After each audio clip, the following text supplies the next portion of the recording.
شہباز خان کی آواز مجھے آج بھی یاد ہے۔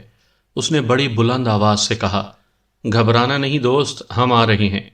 اس آواز پر اس نے اوپر دیکھا اور کہا، خدا کے لیے جلدی آؤ۔ اتنے میں بھینسا اس کے اوپر آ گیا۔ وہ آدمی پیچھے ہٹا تو مٹی کی دیوار نے اسے روک لیا۔ اس کے ہاتھ سے کلہاڑی گر پڑی اور وہ خود بھی ایک طرف گرا۔ آدمی پھرتیلا معلوم ہوتا تھا، بڑی تیزی سے ایک طرف لڑک گیا۔ بھینسے کی ٹکر دیوار کو لگی اور آدمی بچ نکلا۔ ہم نے کتے کھول دیے اور جدھر سے دیوار ڈھلوانی تھی ادھر کو دوڑے۔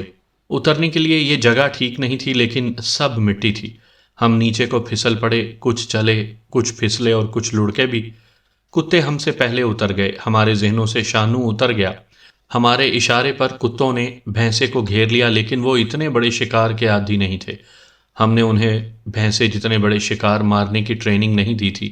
انہیں پتہ نہیں چل رہا تھا کہ اسے پکڑیں کہاں سے اور منہ کہاں ڈالیں۔ افضل کے بولی کا داؤ یہ ہوا کرتا تھا کہ شکار کی شہ رگ منہ میں لے لیتا تھا یا گردن کو اوپر سے پکڑ کر ایسا جھٹکا دیتا جس سے شکار کی ہڈی ٹوٹ جاتی تھی، لیکن یہ داؤ گیدڑ اور بھیڑیے پر ہی چل سکتا تھا۔ اس نے 2 بھیڑیے بھی مارے تھے۔ وہ بھینسے کی بھی گردن کو ہی پکڑنے کی کوشش کر رہا تھا اور یہ نہیں دیکھتا تھا کہ بھینسے کی گردن اس کے پورے جسم جتنی موٹی ہے۔ بھینسے کی حالت یہ تھی کہ کتوں کی طرف توجہ ہی نہیں دیتا تھا۔ وہ ابھی تک اس آدمی کے پیچھے پڑا ہوا تھا۔ ہمارے پاس 1 کلہاڑی اور 4 ڈنڈے تھے۔ اس آدمی کے پاس بھی کلہاڑی تھی، لیکن ہم نے اعلان کر دیا کہ بھینسے کو کوئی کلہاڑی نہیں مارے گا۔ بھینسے کی پھونکار ایسی تھی جیسے اس کے نتنوں سے شعلے نکل رہے ہوں۔ ہمارا ایک کتا اس کے سامنے آ گیا اور دیوار کے ساتھ ٹکرا کر گر پڑا۔ بھینسا اس پر پہنچ گیا اور ایسی ٹکر ماری کہ کتے کی آواز بھی نہ نکلی۔ اس کی پسلیاں ٹوٹ کر پچک گئیں اور پیٹ ایسا پھٹا کہ انتڑیاں باہر آ گئیں۔ کتے کو تڑپنے کی بھی مہلت نہ ملی۔ بھینسا گھوم کر آیا، آگے شہباز تھا، وہ بھی دیوار سے ٹکرا کر گرا۔ میری تو چیخ نکل گئی۔ شہباز کے بچنے کی کوئی صورت ہی نہیں تھی۔ عین اس وقت ایک معجزہ ہوا۔ ہمارے ایک کتے نے پیچھے سے بھینسے کی دم منہ میں لے لی، دوسرے نے ٹانگ پر منہ ڈالا اور افضل کا بولی ایک طرف سے بھینسے کے منہ پر اچھلا اور پنجہ مارا۔ اس سے بھینسے کا رخ بدل گیا۔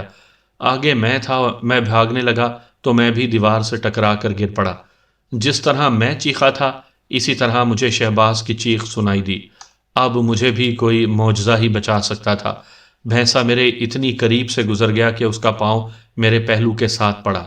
1 آدھ انچ ادھر پڑتا تو میرا حشر اس کتے والا ہوتا جو مجھ سے ذرا ہی کچھ دور کچلا ہوا پڑا تھا۔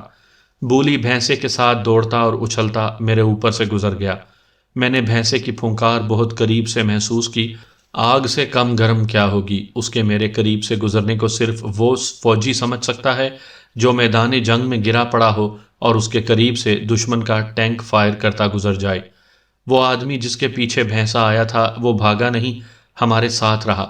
اس کے پیچھے جو 2 آدمی آئے اور بھاگ گئے تھے وہ نظر نہیں آئے۔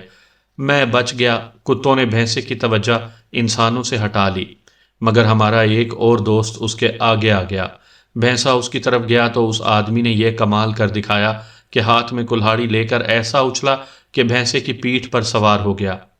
اپنے آپ کو سنبھالنے کی کوشش کرتے ہوئے کلہاڑی بھی سنبھال رہا تھا۔ وہ بھینسے کے سر پر کلہاڑی مارنا چاہتا تھا۔ نیچے سے بولی نے بھینسے کی شہ رگ منہ میں لے لی، اوپر سے اس آدمی نے کلہاڑی ماری جو بھینسے کے سینگ پر لگی۔ وہ بڑی زور زور سے سر ہلا رہا تھا۔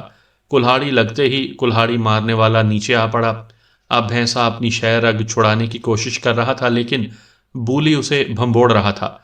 ہمیں اس کا انجام یہی نظر آ رہا تھا کہ بولی بھینسے کے پاؤں تلے کچلا جائے گا۔ بھینسا کبھی تو تیز دوڑتا اور کبھی رک کر گردن کو زور زور سے ہلاتا تھا۔ ہم نے سامنے سے دیکھا بھینسے کی شاید سانس کی نالی بھی بولی کے منہ میں آ گئی تھی۔ اس کا منہ کھل گیا تھا اور پھونکار کے بجائے اب اس کے حلق سے خراٹے سے نکل رہے تھے۔ ایک بار تو اس کی اگلی ٹانگیں دوہری ہو گئیں، لیکن وہ اٹھ کھڑا ہوا۔ دوسرے کتے اسے کہیں نہ کہیں منہ ڈالنے کی کوشش کر رہے تھے، لیکن ان کے لیے یہ کام ممکن نہیں رہا تھا۔ اتنے بڑے جانور کو صرف شیر اور چیتا مار سکتا ہے۔ ان درندوں کے پنجے لمبے اور ٹیڑھے ہوتے ہیں جو کھال میں اتر جاتے ہیں، اور ان کے منہ اتنے بڑے ہوتے ہیں جن سے وہ اوپر سے گردن پکڑتے اور ہڈی توڑ دیتے ہیں۔ اس سے بھینسے جیسا طاقتور جانور بھی بے حال ہو کر گر پڑتا ہے۔ کتا درندہ نہیں ہوتا، اس کے دانت درندوں کی طرح چیر پھاڑ نہیں کر سکتے، یہ تو بولی نے خود ہی گردن کو اوپر یا نیچے سے پکڑنے کا ایک داؤ سیکھ لیا تھا اور اس میں مہارت حاصل کر لی تھی۔ اس کا منہ خاصا بڑا تھا اور وہ طاقتور بھی تھا۔ دوسرے کتوں نے بھینسوں کی ٹانگوں کو منہ میں لے لیا تھا۔ اب بھینسا شہرگ جکڑ جانے اور سانس رک جانے کی وجہ سے بے بس ہو گیا تھا۔ ایک ہی جگہ رک گیا اور سر کو ادھر ادھر مارتا تھا، حتیٰ کہ اس کی اگلی ٹانگیں دوہری ہو کر زمین سے لگ گئیں۔ اس موقع پر اس آدمی نے، جس کا منہ سر ابھی تک صافے میں لپٹا ہوا تھا، ایک دلیرانہ کارنامہ کر دکھایا۔ بھینسے کے سینگ جو خاصے لمبے تھے پیچھے کو سیدھے ہو گئے تھے اور آخر میں باہر کو مڑے ہوئے تھے۔ اس آدمی نے ایک سینگ کا سرا پکڑ لیا اور ہم سے کہا کہ دوسرا سینگ پکڑ لو۔ دوسرے لمحے ہم میں سے دو نے ادھر کا سینگ پکڑ لیا اور دوسرا سینگ اس آدمی نے اور افضل نے پکڑ لیا۔ اس کی ہدایت کے مطابق ایک سینگ پوری طاقت سے نیچے دبایا گیا، ادھر سے دوسرا سینگ اوپر اٹھایا گیا۔ بھینسے کی گردن مڑنے لگی۔ اگر بھینسے کی شہرگ بولی کے منہ میں نہ ہوتی یا اس کے منہ سے نکل جاتی تو بھینسا سر کے ایک ہی جھٹکے سے چاروں کو ہوا میں اچھال دیتا۔ پھر بھی خطرہ باقی تھا، اس بے بسی کی حالت میں بھی وہ ہمیں کچل سکتا تھا۔ بھینسے کی گردن مڑ گئی، مگر گردن موڑنے والوں نے اتنا زیادہ زور لگایا کہ ان کی آنکھیں لال سرخ ہو کر باہر کو آنے لگیں۔ بھینسے کا منہ کھلا ہوا تھا۔ میرے بلٹیریئر نے سامنے آ کر بھینسے کے نتنوں کو منہ میں لے لیا اور اچانک بھینسا الٹا ہو گیا۔ اس آدمی نے بڑی تیزی سے چاقو نکالا جو بہت لمبا تھا۔ اس نے بڑی زور سے چاقو بھینسے کے پیٹ میں اتار کر ایک طرف کو کھینچا اور اس کا پیٹ کھول دیا۔ بھینسا تڑپ کر سیدھا ہو گیا اور اس کے ساتھ ہی بولی کا منہ اکھڑ گیا۔ بھینسا اٹھ کھڑا ہوا۔ ہم پیچھے کو دوڑے لیکن بھینسا اب دوڑنے کے قابل نہیں تھا۔ اس کی انتڑیاں اور پیٹ کے دوسرے حصے زمین پر آ پڑے۔ اس کی ٹانگیں آہستہ آہستہ دوہری ہوئیں اور وہ ایک پہلو کے بل گر پڑا۔ ہم اس کے مرنے کا تماشا دیکھ رہے تھے۔ وہ کچھ دیر سانس لیتا رہا اور آخر میں ایک خراٹا لے کر بے حس ہو گیا۔ ہمارے کتے ابھی تک اس پر ٹوٹ ٹوٹ پڑتے تھے۔ ہم میں سے کسی نے کہا، یار وہ کہاں چلا گیا؟ ہم نے دیکھا وہ آدمی غائب تھا۔ کسی نے کہا کہ اس کے پیچھے دو آدمی آئے تھے جو بھاگ گئے تھے، وہ ان کے پاس چلا گیا ہوگا۔ اس آدمی نے ہمارا ساتھ دیا تھا۔ قدرتی طور پر ہم ان کے ساتھ باتیں کرنا چاہتے تھے۔ ہم شکار سے فارغ بھی ہو گئے تھے۔ ہمیں یاد آ گیا کہ ہم ایشر داس کے ساتھ شانو نام کے ایک ڈاکو کو پکڑنے آئے تھے۔ ہم نے سوچا کہ اتنی دیر میں شانو اور ایشر داس کی ملاقات ہو چکی ہوگی اور معلوم نہیں وہاں کیا ہوا ہوگا۔ ہمارا دوست بجلی بھی ایشر داس کے ساتھ تھا۔ ایشر داس کی نسبت ہمیں اپنے دوست کا زیادہ غم تھا۔ ہم نے کتوں کے پٹوں میں زنجیریں ڈالیں اور اس راستے سے باہر کو چلے جس سے بھینسا اندر آیا تھا۔ دوسری طرف گئے تو دیکھا کہ یہ وہی جگہ تھی جہاں ہمیں چھپنا تھا۔ میں دوڑ کر گھاٹی چڑھ گیا۔ وہاں ہمیں ایک لڑکے کو چھپا کر بٹھانا تھا۔ اسے یہ ڈیوٹی دی گئی تھی کہ شانو آئے تو ہمیں اشارہ کر دے۔ میں نے وہاں سے دیکھا تو کوئی 200 قدم دور مجھے ایشر داس اور بجلی ایک درخت کے نیچے کھڑے نظر آئے۔ انہوں نے مجھے نہیں دیکھا۔ انہیں دیکھ کر مجھے اطمینان ہوا کہ شانو ابھی نہیں آیا۔ مجھے زیادہ دیر انتظار نہ کرنا پڑا۔ مجھے 3 آدمی نظر آئے جو ان کی طرف جا رہے تھے۔ تینوں کے منہ سر صافوں پگڑیوں میں چھپے ہوئے تھے۔ مجھے ایسے شک ہوا جیسے یہ تینوں وہی ہیں جنہیں ہم نے بھینسے کے ساتھ دیکھا تھا۔ میں اپنے ساتھیوں سے کہنے لگا، چلو وہ آ گئے ہیں، 3 ہیں۔ میں دوڑتا نیچے آیا۔ ہم سب اس نشیب سے نکل کر دوسری طرف سے اوپر گئے۔ ان تینوں آدمیوں نے ایشر داس اور بجلی کو گھیر رکھا تھا۔ ہمیں دیکھ کر وہ آدمی ذرا پیچھے ہٹ گئے۔ ان میں سے ایک ہماری طرف آیا۔ قریب جا کے دیکھا یہ وہی آدمی تھا جس کے پیچھے بھینسا آیا تھا اور جس نے بھینسے کے مرنے تک ہمارا ساتھ دیا تھا۔ ہم تیزی سے آگے چلے گئے۔ بھینسے کے بعد اب ہمارا دوسرا مارکا ہونے والا تھا۔ ایشر داس ہماری طرف دوڑ پڑا اور چلانے لگا، یہ ہے شانو ڈاکو، اسے پکڑ لو، یہ ہم سے 10,000 روپیہ مانگتا ہے۔ ایشر داس کی آواز کانپ رہی تھی۔ ہم حیران ہوئے کہ جس نے بھینسے کے مارکے میں ہمارا ساتھ دیا ہے وہی شانو ہے۔ دوسرے 2 اس کے ساتھی تھے۔ ایشر داس نے واویلا برپا کیا تو شانو کلہاڑی اوپر کر کے اس کی طرف دوڑا۔ ہندو بھاگ اٹھا۔ ہم نے شانو کو روک لیا۔ سنو لڑکو، شانو نے شفقت کے لہجے میں کہا، تم جاؤ ہنسو کھیلو، یار تم تو بہت بہادر ہو۔ ایشر داس اور بجلی کو معلوم ہی نہیں تھا کہ ہم کتنا خطرناک مارکا لڑ کر آئے ہیں، اور شانو بھی ہمارے ساتھ تھا۔ ہم میں سے کسی نے شانو سے کہا، ہم جانتے ہیں کہ تم اس ہندو سے 10,000 روپیہ لینے آئے ہو۔ تم نے ہمارے کتے دیکھ لیے ہیں۔ تم اس ہندو کی مدد کرنا چاہتے ہو؟ شانو نے ہم سے پوچھا۔ تم مجھے ڈاکو سمجھتے ہو؟ ہم نے سنا تو یہی ہے، میں نے جواب دیا۔ اس نے ذرا سی دیر سوچ کر ایشر داس کو وہاں سے دور بھیج دیا اور ہم سے کہا، تم نے میری جان بچائی ہے، میں اس احسان کا بدلہ دینا چاہتا ہوں۔ اگر یہ ہندو تمہیں روپے پیسے کا لالچ دے کر ساتھ لایا ہے تو اس سے اتنی رقم لے لو اور مجھے پکڑ کر پولیس کے حوالے کر دو۔ اس سے پہلے میری پوری بات سن لو۔ میں مسلمان ہوں، تم بھی مسلمان ہو۔ میں اس قسم کا ڈاکو نہیں جیسا تم سمجھ رہے ہو۔ میں ان ہندوؤں سے ایک غریب مسلمان لڑکی کی عزت کا انتقام لے رہا ہوں۔ اگر تم مجھے پولیس کے پاس لے گئے تو کیا کہو گے؟ میں نے کوئی جرم نہیں کیا، میں نے اس ہندو سے کوئی پیسہ نہیں لیا، تھانے میں میری ایک بھی واردات نہیں ہے، تھانے دار میرے نام سے بھی واقف نہیں، میں نے انہیں ایک دھمکی دی ہے جس کا کوئی ثبوت ہی نہیں۔ میں تھانے میں یہ بھی کہہ دوں گا کہ تم سب مجھے راستے میں روک کر لوٹنا چاہتے تھے۔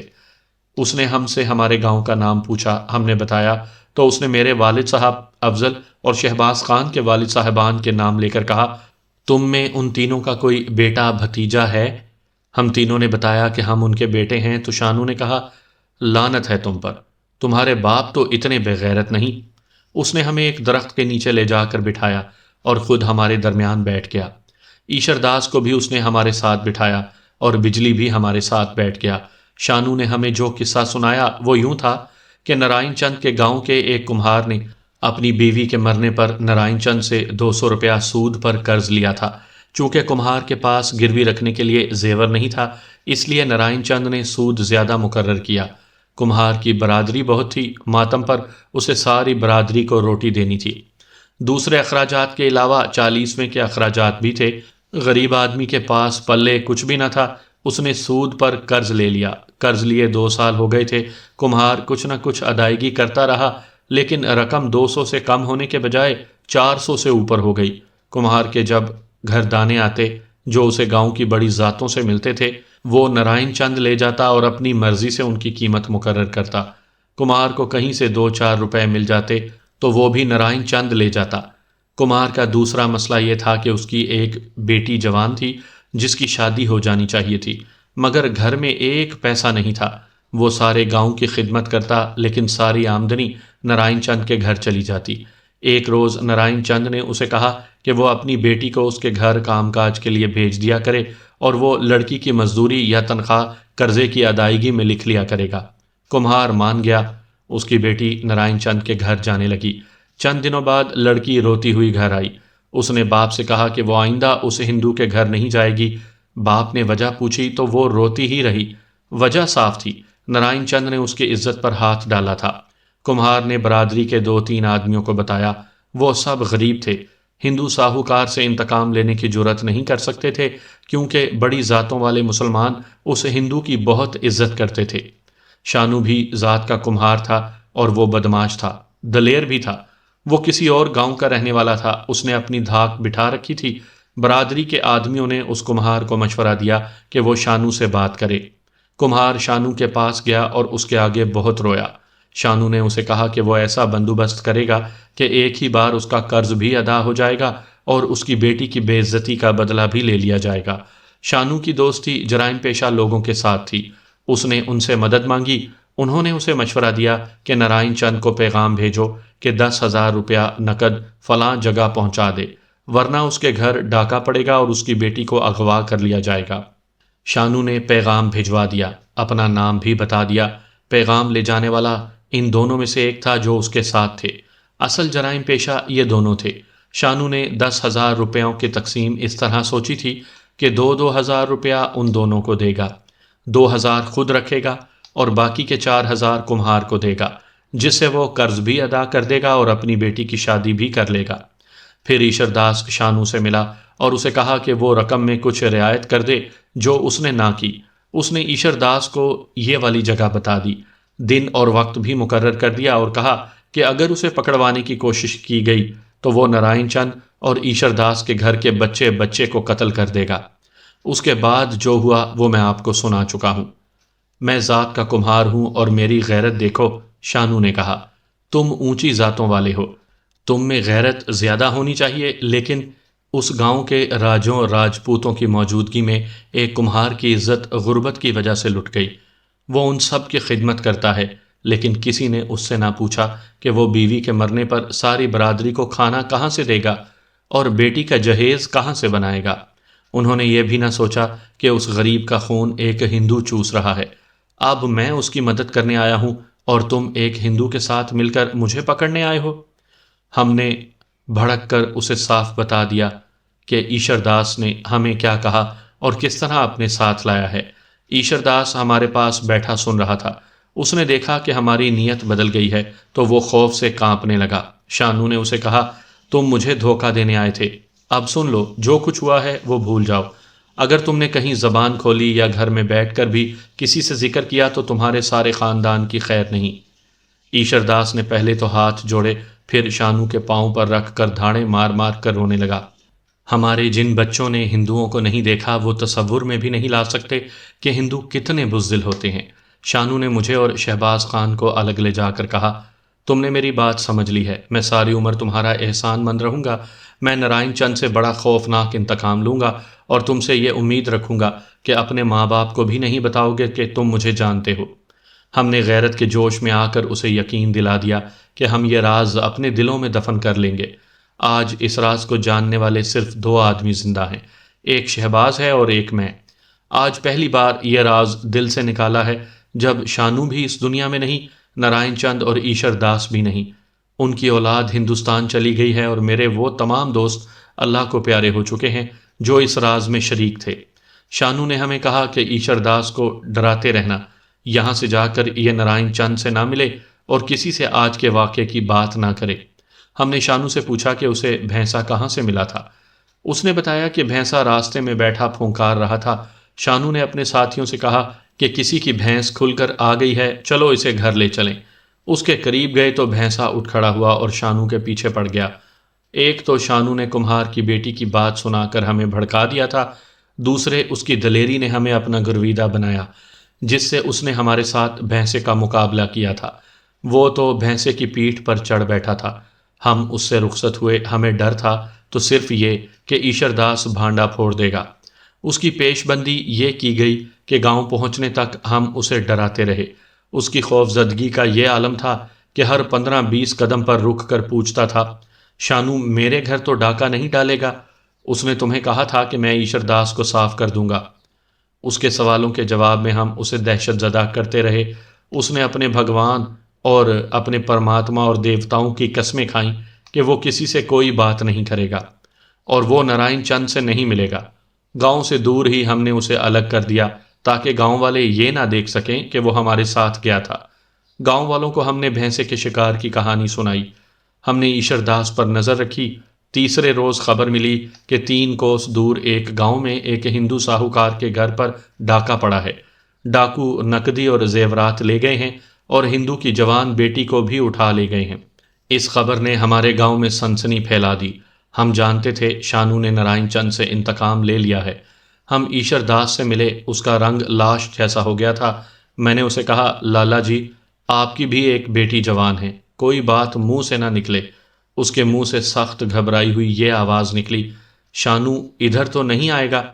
اگر تم ہلے بولے تو شانو ادھر ضرور آئے گا، میں نے جواب دیا۔ وہ واقعی نہ بولا۔ نارائن چند اس سے یہ گواہی دلوانے آیا کہ وہ شانو کی دھمکی اور اس کے ساتھ ملاقات کی تصدیق کر دے، لیکن اس نے یہی رٹ لگائے رکھی کہ اس کا اس واردات کے ساتھ کوئی تعلق نہیں اور وہ کسی شانو کو نہیں جانتا۔ پولیس آتی رہی، تفتیش ہوتی رہی۔ 10-12 دنوں کے بعد رات کے وقت نارائن چند کی بیٹی گھر آ گئی۔ بہت بعد میں ہمیں معلوم ہوا کہ لڑکی کی جسمانی حالت بہت بری تھی۔ اس نے گھر میں داخل ہو کر صرف یہ کہا کہ ایک آدمی اسے گھوڑے پر بٹھا کر گھر کے سامنے اتار گیا ہے۔ اتنے دن اس کے ساتھ جو بیتی تھی وہ بتائے بغیر مر گئی۔ پولیس نے بہت مشتبہ لوگ پکڑے، انہیں خوب مارا پیٹا، مگر اصل مجرم ہاتھ نہ آیا۔ شانو کے جرائم پیشہ دوست استاد معلوم ہوتے تھے۔